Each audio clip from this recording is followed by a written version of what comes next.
Hey, what's poppin' YouTube? My name's Gray, you're watching Consoletronix, where today we tread the boards of the 8-bit stage with arguably one of the era's most dominant players. Released in its native Japan in 1983 as the Family Computer, aka the Famicom, however its 1985 introduction in the US market set in motion a chain of events which carry over in the industry to this very day.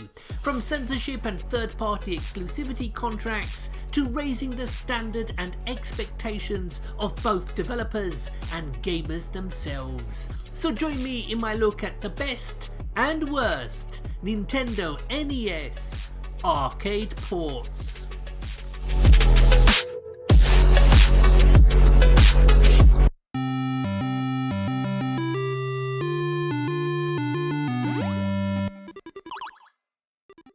He's become so synonymous with both Nintendo and gaming in general that it's hard to imagine a time before Mario stomped out Goombas with his size 12 Italian boots. But having ditched Donkey Kong to go solo in 1983, no one, not Nintendo nor Nostradamus, could have foreseen the impact he would have with the iconic Super Mario Bros. But his first single screen caper, while still fun, is more of a curiosity than a classic.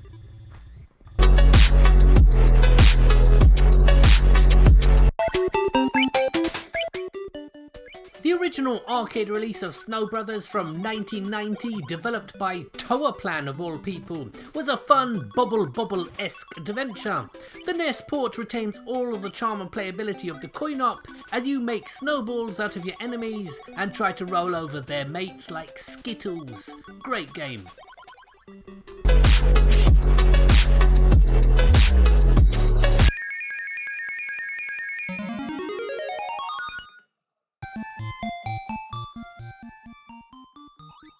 In my last video, I got quite excited when playing the ZX Spectrum port of Taito's excellent Bobble Bobble, and I'm pleased to report the NES version doesn't disappoint, as you guide your bubble-blowing dinosaur pals around a myriad of stages in one of my favourite games of all time. Top stuff.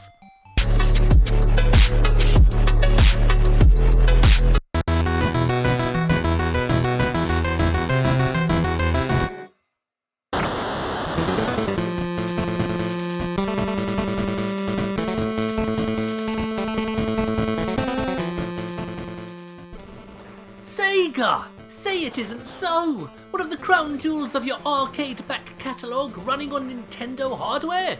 I better check my bathroom for Bobby Ewing because I think this is being dreamt into reality. Or perhaps it's Atari offshoot Tengen up to their unlicensed tricks again. Either way, it's a dismal conversion.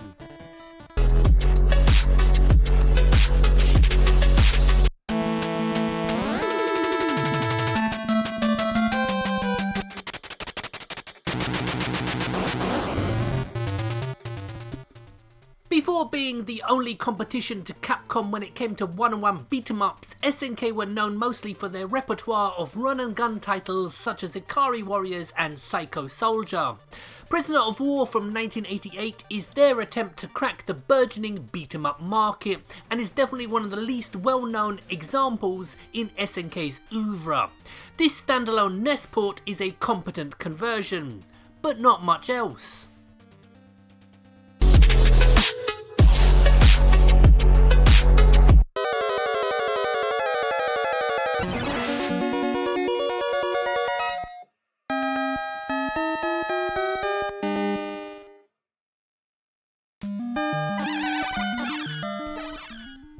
The game that traumatized an entire generation and to this day can bring so-called hardcore gamers to their knees. It's Ghosts and Goblins. The Arthurian cycle gets a whimsical and hard as a coffin nail adaptation courtesy of Capcom as you guide Arthur on a quest to rescue his beloved. Something I haven't been able to manage in over 30 years of playing this game in its many iterations.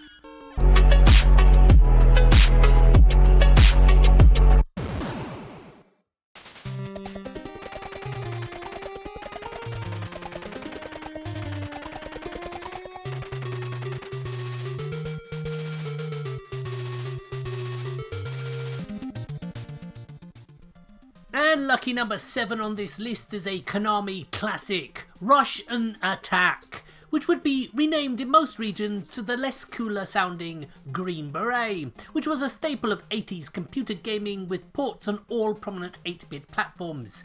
The NES version is some old school Cold War stabby action, drizzled with that trademark Konami quality.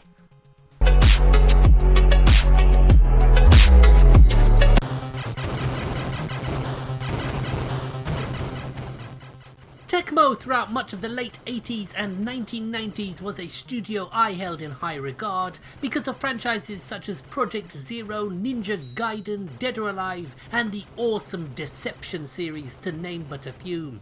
But their earlier arcade output has increasingly fallen out of favour with many retro gamers despite the high quality titles on show.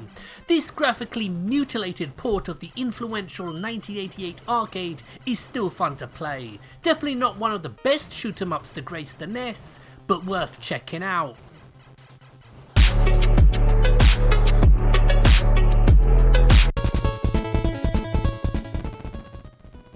You know, once upon a time, 3 simple sounds were enough to soothe the soul of any true gamer, and that was Konami. Alas, the Tokyo-based developer has in recent years gone above and beyond in their single-minded ambition of alienating any goodwill anyone once had for the company. But on a purely game-by-game basis, few studios could match their 80s and 90s high-quality output, whether in the arcades or home systems. And the little talked-of today shooter Jackal can stand proud as one such title. Great game.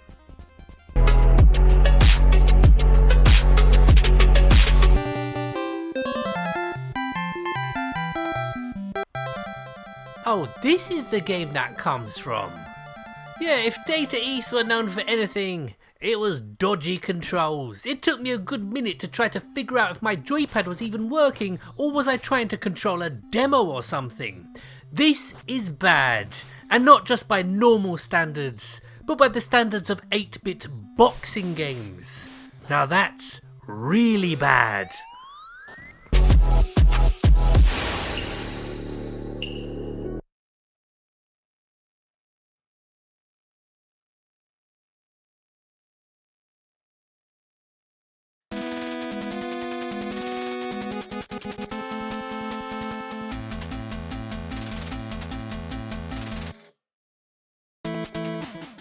I think I'll just come out and say it. Guerrilla War from SNK on the NES is the best game I've played so far, and by some margin.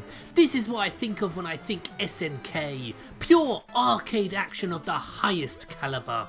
And for once, little has been lost on the step down to console. Ports are also available for Commodore 64 and Spectrum, but the arcade version wouldn't have looked out of place on a Neo Geo system. The game is simply a class act.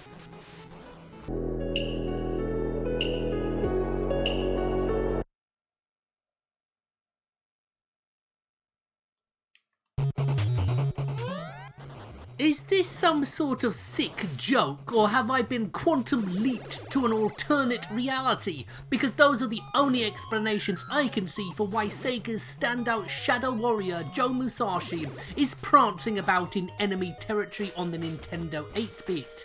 Somehow, by fair means or foul, Tengen wound up with licenses for many Sega arcades, which they hurriedly, and according to Nintendo, illegally released for the NES. But novelty factor is the only reason anyone should concern themselves with this blasphemy, because as ports go, it's one of the very worst.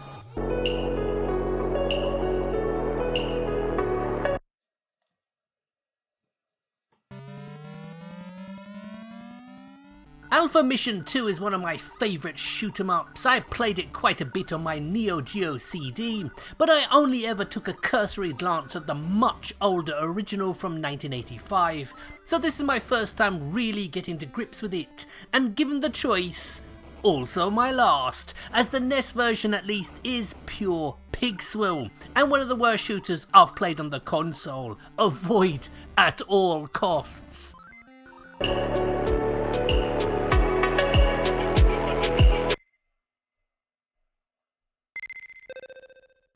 I'm really starting to feel the deja vu now, as it's another game I played last video.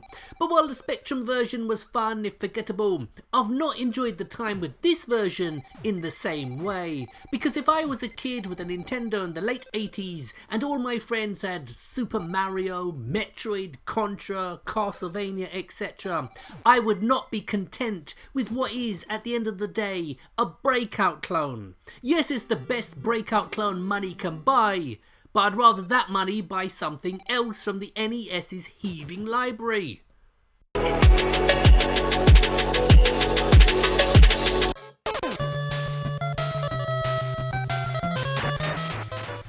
If I had to choose only one game to sum up gaming in the 1980s, Double Dragon would very probably be my pick.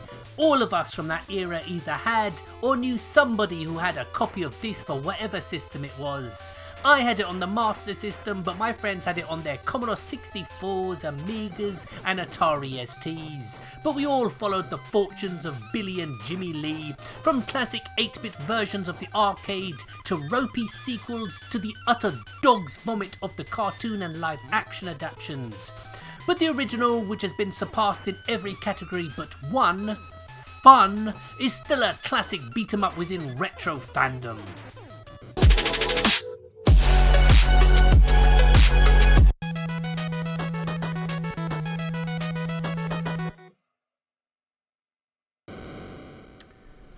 For the most part, many of the games I've looked at so far have been reasonably high profile or at least well received, but this is one of the more obscure efforts from 1990, and it would be Rare who handled the NES port. Now, Rare's association with Nintendo in the SNES and N64 eras are well documented, but their NES output is far more than just Battletoads, although they clearly had a quantity over quality mindset. And while you can see the cool 3D idea they were going for, its poorly implemented application ruins what could have been a stunner.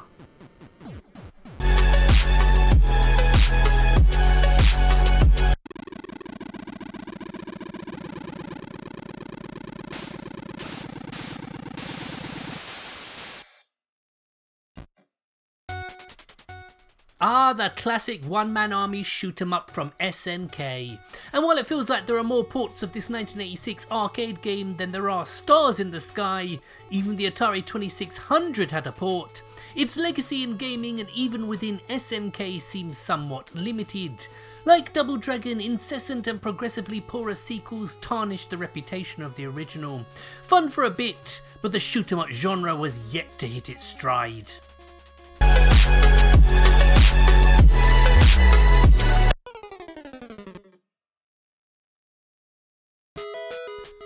We stick with SNK this time for an 8-bit romp through Greek mythology with Athena.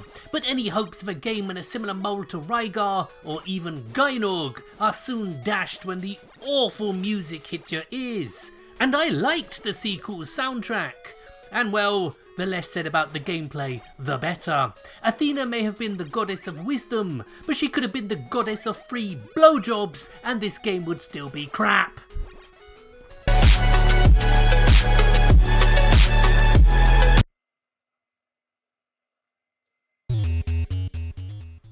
There comes a point in every man's life when he has to ask himself, have I suddenly become shit at games? I mean it, I've been dying more often than Krillin in Dragon Ball Z while trying to record footage for this game. It's your classic needlessly difficult overhead racer / shooter where you need more luck than skill. Some will love it, others like myself keep dying and blaming their controller.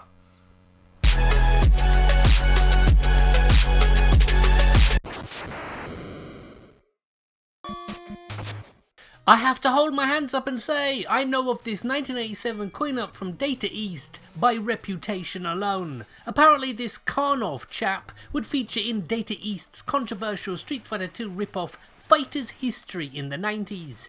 But this NES port of the original arcade is interesting for a bit. I'm surprised more people don't talk about it if I'm honest. It's not the best, but it's worth a punt.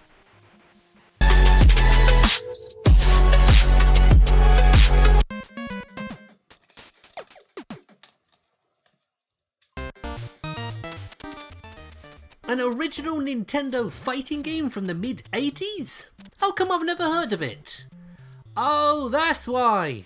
It's not very good, and Nintendo are hoping we'll all forget about it. In truth, there are some interesting ideas at play, and the graphics on 1984 are fantastic. But the only thing that's dated worse than this game is me after one too many Stellas.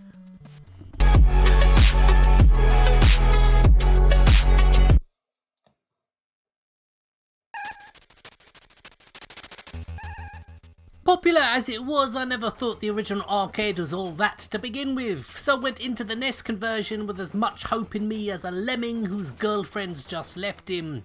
But paddle my posterior if it isn't half decent. It's no Contra, don't get me wrong, but when it comes to blowing perps to smithereens, Narc on the NES is worth a pop.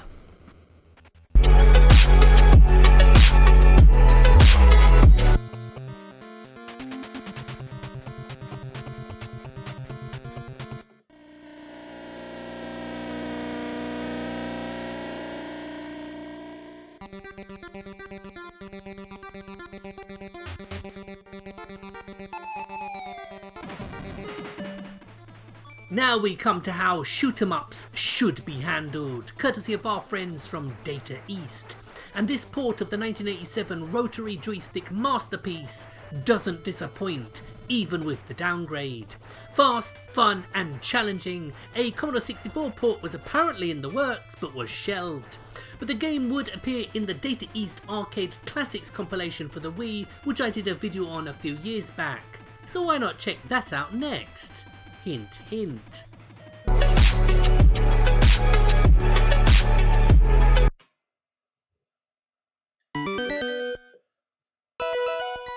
I was originally planning to wrap this video up with Narc, but the last few games I looked at were iffy at best, so I tacked two more on, for the fans. So for the final game, it had to be a belter, so naturally, it comes from Konami, it's Gradius, the founding father franchise that sired the shoot-em-up genre we know and love today. And that's it, that's a wrap. This is the first time I've really had a good rummage through the NES catalogue, but what system would you like me to cover next? Maybe the best and worst arcade ports of the Mega Drive? Or how about the Commodore Amiga? Let me know what you'd prefer, and I'll get to work. So, thank you very much for watching, more videos up soon, so until the next time, goodbye.